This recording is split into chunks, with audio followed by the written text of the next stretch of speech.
ಕೊರೋನಾದಿಂದ Nipah virus ಮತ್ತಷ್ಟು ಆತಂಕ ತಂದೊಡ್ಡಿದ್ದು ಇದೀಗ ಕಾರವಾರದ ವ್ಯಕ್ತಿಯೊಬ್ಬನಿಗೆ ಸೋಂಕಿನ ಕೆಲ ಲಕ್ಷಣಗಳು ಕಂಡುಬಂದಿದೆ. ಈ ಕುರಿತು ಮಂಗಳೂರಿನಲ್ಲಿ ಸುದ್ದಿಗೋಷ್ಠಿ ನಡೆಸಿ ಮಾತನಾಡಿದ ಜಿಲ್ಲಾಧಿಕಾರಿ ಡಾಕ್ಟರ್ ರಾಜೇಂದ್ರ ಕೆವಿ ಅವರು ಕಾರವಾರದ ವ್ಯಕ್ತಿಗೆ ಗೋವಾದ ಆರ್ಟಿಪಿಸಿಆರ್ ಟೆಸ್ಟ್ ಕಿಟ್ ತಯಾರಿಕಾ ಲ್ಯಾಬ್ನಲ್ಲಿ ಕೆಲಸವನ್ನ ಮಾಡುತ್ತಿದ್ದು ಕಾರವಾರಕ್ಕೆ ಬೈಕ್ನಲ್ಲಿ ಮಳೆಯಲ್ಲಿ ಬಂದಿದ್ದು ಆತನಿಗೆ ನಿಪಾ ಸೋಂಕಿನ ಶಂಕೆ ಇಲ್ಲದಿದ್ದರೂ ನಿರ್ಲಕ್ಷ್ಯ ಮಾಡಲು ಸಾಧ್ಯವಾಗದ ಕಾರಣ ಟೆಸ್ಟ್ಗೆ ಕಳುಹಿಸಿದ್ದೇವೆ ಎಂದರು. ಇನ್ನು ಪುಣೆಯಿಂದ ರಿಪೋರ್ಟ್ ಕೂಡ ಬೇಗ ತರಿಸುವ ವ್ಯವಸ್ಥೆಯಾಗಿದ್ದು ಯುವಕನ ಮನೆಯವರನ್ನ ಐಸೋಲೇಷನ್ನಲ್ಲಿ ಇಡಲಾಗಿದೆ.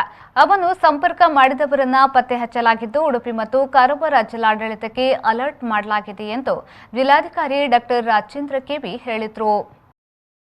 ನಿಫಾ ವೈರಸ್ಗೆ ಸಂಬಂಧಪಟ್ಟಾಗಿರುವಂಥ ಒಂದು ಇದರೊಳಗಡೆ ಭಾಳಷ್ಟು ಕರೆಗಳು ಮಾಧ್ಯಮಗಳಿಂದ ಬಂದಿರೋದ್ರಿಂದ ಆರೋಗ್ಯ ಇಲಾಖೆ ಅಧಿಕಾರಿಗಳ ಜೊತೆಗೆ ನಾವು ಒಂದು ಸ್ವಲ್ಪ ಕ್ಲಾರಿಫೈ ಮಾಡೋಣ ಅಂತೇಳಿ ಇವತ್ತು ಮೇಜರಾಗಿ ಇದನ್ನು ಕರೆದಿರೋದು. ಇದಕ್ಕೆ ಸಂಬಂಧಪಟ್ಟ ಹಾಗೆ ಕಾರವಾರ ಮೂಲದ ಒಬ್ಬ ವ್ಯಕ್ತಿ ಅದರ ಸ್ಪೆಸಿಫಿಕ್ ಡೀಟೇಲ್ಸನ್ನು DH ಅವರು ಮತ್ತು ಡಿಸ್ಟ್ರಿಕ್ಟ್ ಸರ್ಜನ್ ಅವರು ಹೇಳ್ತಾರೆ.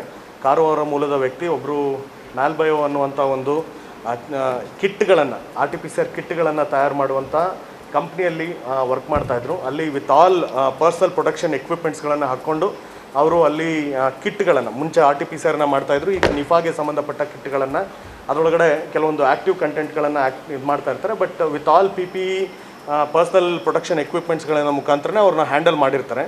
ಅವರೇನೋ ವಾಪಸ್ ಬರಬೇಕಾದ್ರಲ್ಲಿ ಮಳೆ ನೆಂದು ಬೇರೆ ಬೇರೆ ರೀತಿಯಾದಂಥ ಇದರೊಳಗಡೆ ಇದ್ದು ಕಾರವಾರಕ್ಕೆ ವಾಪಸ್ ಬಂದು ಹಬ್ಬದ ಇದರೊಳಗಡೆ ಇದ್ದಾಗ ಕೆಲವೊಂದು ಸಿಂಪ್ಟಮ್ಸ್ಗಳು ಬಂದು ಅದನ್ನು ಗೂಗಲ್ ಮಾಡಿಕೊಂಡು ಅವರಿಗೆ ಭಯ ಸ್ಟಾರ್ಟ್ ಆಗಿ ನನಗೆ ನಿಫಾ ಇರ್ಬೋದು ಅನ್ನೋಂಥ ಅವರ ಒಂದು ಪರ್ಸ್ನಲ್ ಫೋಬಿಯಾ ಇದರೊಳಗಡೆ ಹಾಸ್ಪಿಟಲ್ಗೆ ಹೋಗಿದ್ದರು. ಅಲ್ಲಿಂದ KMC ಮಣಿಪಾಲ್ಗೆ ರೆಫರ್ ಆಗಿ ಅಲ್ಲಿಂದ ಅವರು ಆ್ಯಂಬುಲೆನ್ಸ್ ಮುಖಾಂತರ ವೆನ್ಲಾಕ್ಗೆ ಕರೆದುಕೊಂಡು ಬಂದಿರುವಂಥದ್ದು.